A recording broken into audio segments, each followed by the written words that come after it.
Basically میری جو built up ہوا ہے وہ ایک کٹر بریلوی خاندان کے اندر ہوا ہے، اور بڑی چھوٹی عمر سے ہی میں ایک سمجھ لیں پریکٹسنگ قسم کا بریلوی تھا، پریکٹسنگ مسلمان نہیں، بریلوی. اور میں اس لیے نہیں بول رہا کہ میں بریلویوں کو نعوذ باللہ کو کافر سمجھتا ہوں، میں مسلمان ہی سمجھتا ہوں. مراد یہ کہ اپنے مغبہ فکر کے اندر فلرش کرنے والا. یعنی میری عمر اس وقت سمجھ لیں ہارڈلی کوئی 10-12 سال تھی، تو مسجد کے ساتھ تعلق بن گیا، اور بڑی چھوٹی عمر کے اندر ہی، یعنی مجھے صحیح طرح یاد ہے کہ میں مئی 1992 میں بالغ ہوا تھا، اور میں الحمدللہ اس وقت بھی 5 وقت نماز پڑھتا تھا الحمدللہ، اور رمضان مبارک کے روزے رکھتا تھا. اور اس کے بعد بڑی چھوٹی عمر کے اندر ہی دعوت اسلامی کا قرب مل گیا. الیاس قادری صاحب کا سبز پگڑی باندھنی شروع کر دی 1992 میں، 93 میں باندھنی شروع کر دی تھی، اور پھر آنورڈ تقریباً 2001 تک میں دعوت اسلامی میں رہا. اس کے بعد کچھ اختلافات کی وجہ سے میں الگ ہو گیا. اسی دوران میں انجینئرنگ یونیورسٹی سے بھی فارغ ہو چکا تھا ڈگری کر کے، اور پھر میری جاب بھی ہوگی اسلام آباد میں ایک سرکاری محکمے کے اندر. الحمدللہ اب 19 گریڈ میں ہوں میں. تو بینگ میکینیکل انجینئر میری اس اعتبار سے تو ایکسپرٹیز تھیں، لیکن میں میٹرک لیول سے ہی کتابیں پڑھنے کا شوقین تھا. بہار شریعت میں نے 1994 میں پہلی دفعہ دلی سے چھپ کے آئی تھی. اس وقت مجھے یاد ہے میں نے 300 روپے کی خریدی تھی.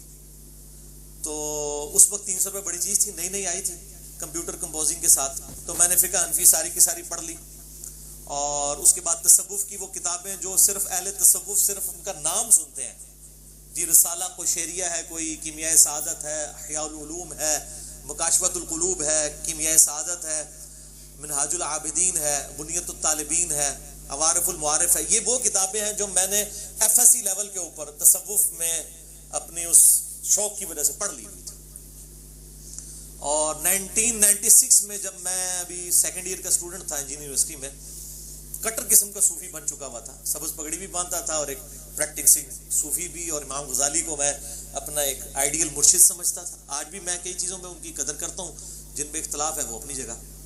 پھر چلتے چلتے 2001 میں جب میں ڈگری کر کے فارغ ہوا 2000 کے مڈ میں، اور پھر اس سے لے کے 2001 تک یہ ایک سال کا پیریڈ تھا جو میرے اوپر تھوڑا تکلیف دہ تھا. میری کمر میں تکلیف ہو گئی، اس کی وجہ سے میں ڈگری کرنے کے بعد جاب وغیرہ کی تلاش میں اس طرح نہیں رہا، میں نے گھر میں آرام ہی کیا. اس دوران مجھے غلام سعود سعیدی صاحب کا تعارف ہوا، شرح صحیح مسلم میں نے پڑھنی شروع کی، اور الحمدللہ اس کی وجہ سے میرا ذہن کھلا کہ بریلوی ہوتے ہوئے بھی آپ بریلوی علماء سے اختلاف کر سکتے ہیں. یہ غلام سعود سعیدی صاحب کی ایک خصوصیت تھی، اور میں نے ان کو بتائی بھی. میری الحمدللہ ڈیٹیل ان سے ملاقات ہوئی تھی 22 مارچ 2007 کو ڈیٹیل کے ساتھ، اور الحمدللہ بڑے اوپن مائنڈڈ وہ شخصیت تھی. پچھلے سال ہی فوت ہوئے، اللہ تعالیٰ ان کی مغفرت کرے. ان کی وجہ سے میرا ذہن کافی کھلا. پھر آہستہ آہستہ میں نے صحیح مسلم پڑھنا شروع کی، غلام سعود رضوی صاحب کی جو فیصل آباد والے ہیں، سردار صاحب کے مدرسے کے اندر وہ شیخ الحدیث تھے، وہ بھی فوت ہو چکے ہیں. بخاری مسلم میں نے بریلویوں کا ترجمہ ہی پڑھا، اور بس اس طریقے سے کام چلتا رہا. بال میں نے کبھی سوچا نہیں تھا کہ میں نے فرقہ واریت کو چھوڑنا بھی ہے. پھر ٹرننگ پوائنٹ میری لائف کے اندر آیا ہے مارچ 2007 میں، جب میں نے پہلی دفعہ قرآن حکیم کو پری ڈٹرمنٹ رزلٹس کے بغیر قرآن پاک کا ترجمہ پڑھنا اور سننا شروع کیا. امام کعبہ کی آواز میں فتح محمد زرندی صاحب کا ترجمہ، اور ساتھ ساتھ کنز الایمان امام احمد بریلوی المتوفی 1340 ہجری بمطابق 1921 عیسوی، ان کا ترجمہ پڑھنا شروع کیا. تو کرتے کرتے میرا جو ہے دل وہ ٹلٹ ہو گیا اس حوالے سے کہ قرآن حکیم کے جو عقائد و نظریات ہیں ان کے اوپر میں کم از کم نہیں ہوں. پھر پیر نصیر الدین نصیر صاحب کا تعارف ہوا، ان کی کتابیں پڑھنی شروع کی. 2007 میری زندگی کا ایک بڑا کریٹیکل ایئر تھا اس اعتبار سے، حتیٰ کہ 2000 کے اینڈ تک میں تقریباً آپ سمجھ لیں تبلیغی جماعت کو حق پہ سمجھنا شروع کر دیا تھا میں نے.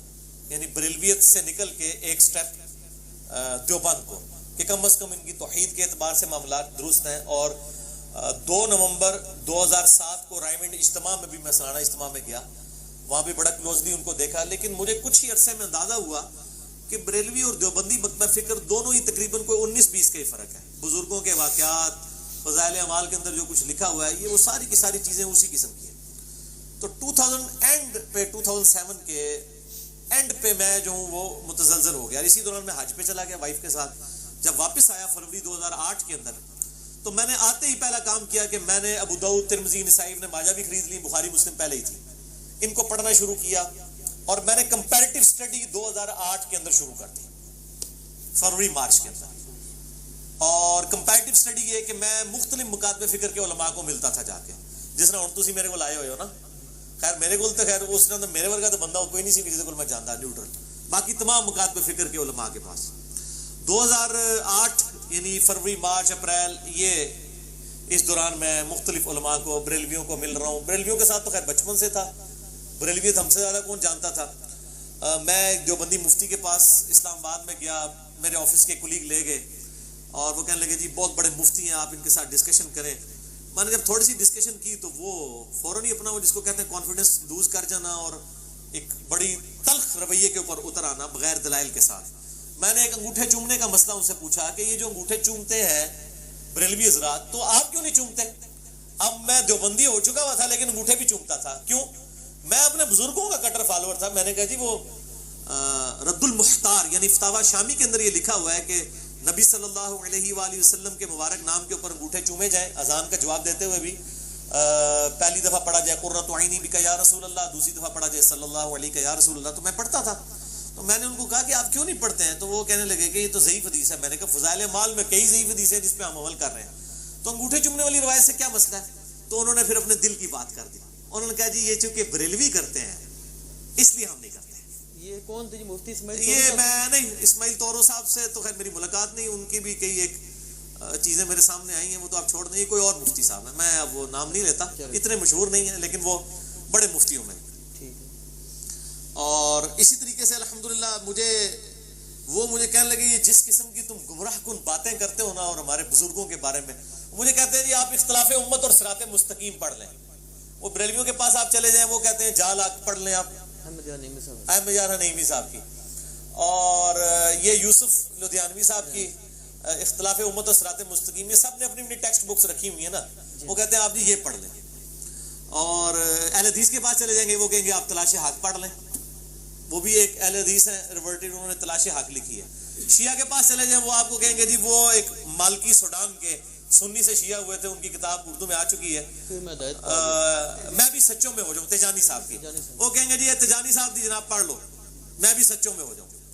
تو سارے کو اپنی اپنی کتابیں، کوئی اللہ کی کتاب اللہ نبی کی کتاب نہیں پڑھاتا. انہوں پتا ہے پہلے مولوی کی کتاب پڑھو تاکہ تمہاری مت ماری جائے. تو مجھے کہنے لگے وہ پڑھے. میں نے کہا میں نے پڑھی ہے، اس کے اندر اتنے بڑے بڑے بلنڈر لکھے ہوئے ہیں. میں نے ایک دو بتائے تو ان کے جناب وہ ادھر سے نا جھاگ چھوٹنی شروع ہوگی، غصے میں آ گئے. وہ کہتے ہیں تو ان قریب جو ہے نا گمراہ ہو جائے گا، تو اہل حدیث ہو جائے گا.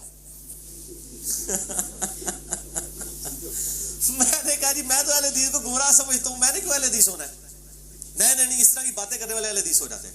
خیر جب ہم نکلے، ہم 3-4 دوست تھے جو یہ ہدایت کا سفر اکٹھا طے کر رہے تھے. تو میرے ایک بھائی کہنے لگے جی آپ اس طرح کریں، اہل حدیث کو بھی چیک کر لیں، ان کو چیک کرنے میں کیا حرج ہے.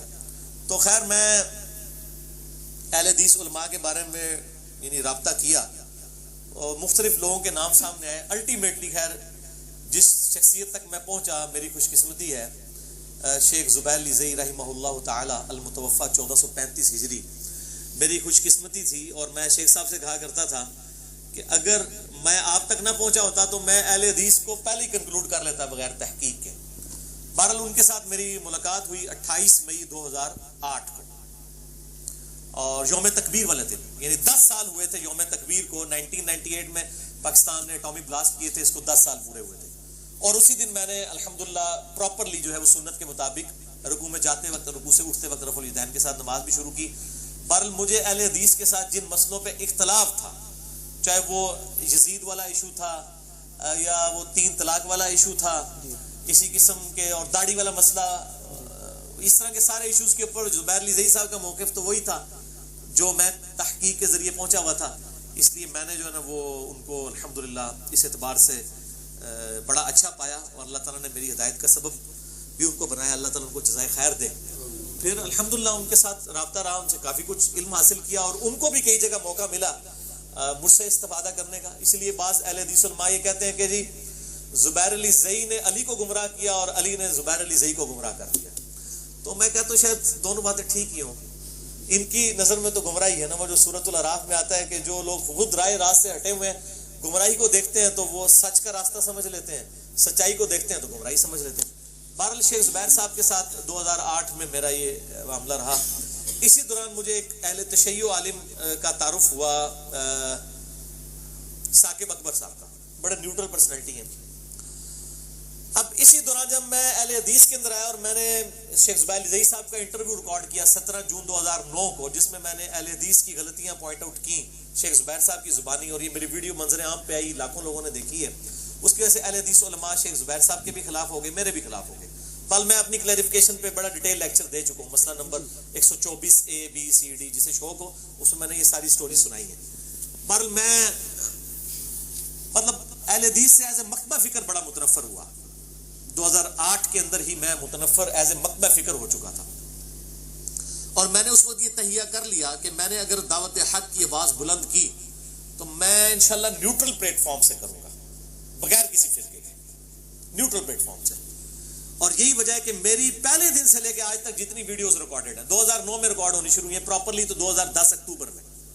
کبھی بھی آپ کو فرقہ واریت والا معاملہ وہاں پہ نظر نہیں آئے گا کہ میں نے کسی ایک فرقے کو کہ میں اس کی دعوت پیش کر رہا ہوں، کیونکہ اس ریکارڈنگ سے پہلے ہی میں الحمدللہ فرقوں کو 3 طلاقیں دے کے 4 تکبیریں پڑھ کے دفنا کے مسلمان ہو چکا ہوا تھا الحمدللہ. تو بہرحال اس میں مجھے آئیڈیا ہوا کہ اہل حدیث مکتبہ فکر میں بھی اکثریت جو ہے وہ اپنے علماء کے پیچھے ہیں، اور جو عوام الناس جو ریولٹ ہو کے آئی ہے بریلوی دیوبندی یا اہل تشیع سے، وہ کافی حد تک نیوٹرل ہے.